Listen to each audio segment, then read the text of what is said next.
ก็บังคลามให้ป้าเราไปกินร้านเจ๊แซวร้านเบี้ยมันคนเราปลูกเลยโอ้ยแขวว่ามีกินบ่ได้หรอกแขวว่ามีกินอะไรอยู่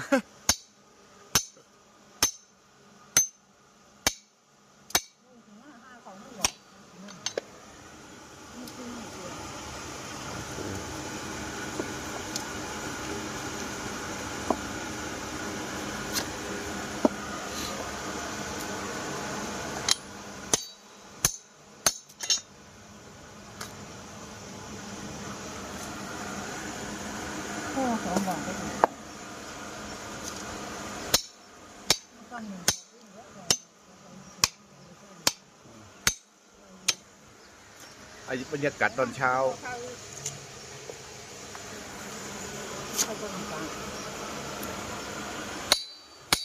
ตั้มมากกว่านี้